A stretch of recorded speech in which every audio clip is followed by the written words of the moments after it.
कंगना पर काफी समय से आरोप लगते हैं कि वो अपनी एक्टिंग और फिल्मों से ज्यादा अपने पॉलिटिकल स्टेटमेंट की वजह से सुर्खियों में रहती हैं। तो इस बार उन्होंने इन दोनों को ही मिक्स कर दिया। जब से ये फिल्म अनाउंस हुई थी मैं इस फिल्म के लिए काफी एक्साइटेड था, क्योंकि इंडिया में हमें वैसे भी बहुत ज्यादा पॉलिटिकल फिल्में नसीब होती नहीं है, और जैसे तैसे धक्के खा खा कर सेंसर बोर्ड से 4 बार अटकने के बाद फाइनली ये फिल्म रिलीज होती है। तो क्या ये फिल्म उतनी अच्छी है कि तुम्हें थिएटर में जाकर इस फिल्म को देखना चाहिए, या OTT पर इसके आने का तुम इंतजार कर सकते हो? वीडियो के एंड तक तुम्हें ये पता चल जाएगा। कुत्तों के सामने मत नाचना, इसकी सजा मिलेगी, बराबर मिलेगी।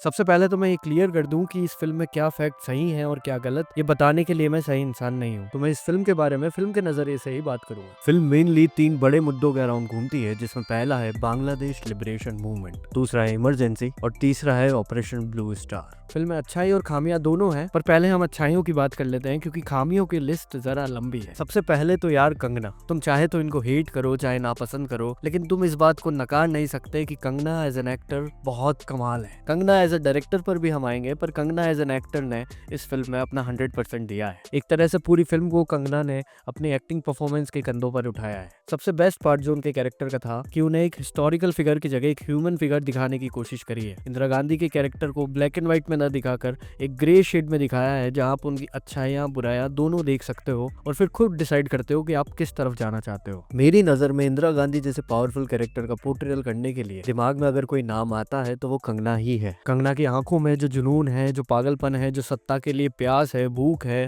हर एक चीज को उन्होंने बहुत अच्छे से स्क्रीन पर पोर्ट्रे करा है। और कंगना अपने साथ वो एक चार्म भी स्क्रीन पर लेकर आती है कि तुम उन्हें 2.5 घंटे बैठकर देख सकते हो। इसी तरह जो फिल्म के बाकी सपोर्टिंग एक्टर्स हैं उन सभी ने बहुत अच्छा काम करा है। हालांकि ज्यादातर एक्टर्स को सिर्फ एक ही शेड में रखा गया है। अब शायद वो डर की वजह से था, या तो फिर लैक ऑफ राइटिंग की वजह से था। 2 रिलेशंस मुझे फिल्म में काफी अच्छे लगे। पहला था इंदिरा गांधी और संजय गांधी का। हालांकि संजय गांधी को भी सिर्फ एक ही शेड में रखा है, लेकिन जब भी संजय गांधी स्क्रीन पर आते हैं तो फिल्म देखने में थोड़ी इंटरेस्टिंग बन जाती है। और वहीं इंदिरा गांधी के साथ उनका रिलेशन फिल्म को थोड़ा इंटरेस्टिंग करता रहता है। दूसरे कैरेक्टर थे ग्रेट इंडियन फिलोसोफर जे कृष्णमूर्ति। सेकंड हाफ में जे कृष्णमूर्ति की एंट्री होती है और वो बहुत चुनिंदा टाइम के लिए स्क्रीन पर आते हैं, लेकिन उनकी और इंदिरा गांधी की केमिस्ट्री और जे कृष्णमूर्ति का कैरेक्टर इस फिल्म को एक डेप्थ देते हैं। जे कृष्णमूर्ति के कैरेक्टर का होना फिल्म के लिए बहुत जरूरी था, तो फिल्म बड़ी फ्लैट हो जाती। इतनी सत्ता और पावर पा लेने के बाद जब एक इंसान के मन में एक द्वंद्व चलता है, तो जे कृष्णमूर्ति एक फिलोसोफर, एक फिलोसफी का जीवन में क्या महत्व होता है, वो वैल्यू जे कृष्णमूर्ति फिल्म में लेके आते हैं। फिल्म का सेकंड हाफ जैसे तैसे एलिवेट करता है और फिल्म को थोड़ा एंगेजिंग बनाकर रखता है। और वहीं से अब हम फिल्म की खामियों पर आते हैं। फिल्म का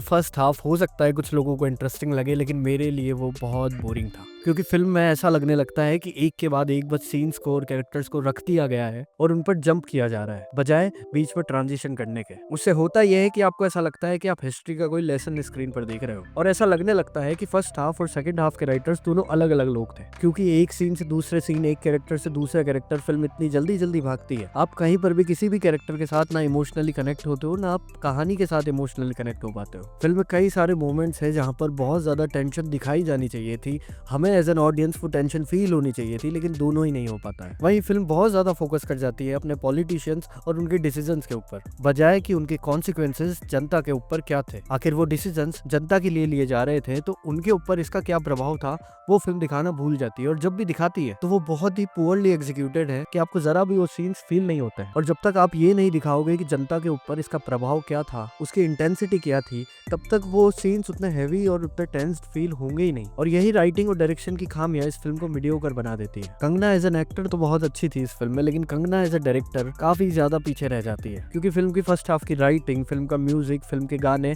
सब बहुत मीडियोकर है। तो कुल मिलाकर फिल्म काफी मीडियोकर है, लेकिन फिर भी तुम इस फिल्म को देखना चाहते हो तो तुम इसके OTT पर आने का वेट कर सकते हो। हमें कमेंट सेक्शन में बताना कि तुम्हें ये रिव्यू कैसा लगा, और कल हम आपके लिए लेके आ रहे हैं पाताल लोक का रिव्यू। तो स्टे ट्यून्ड।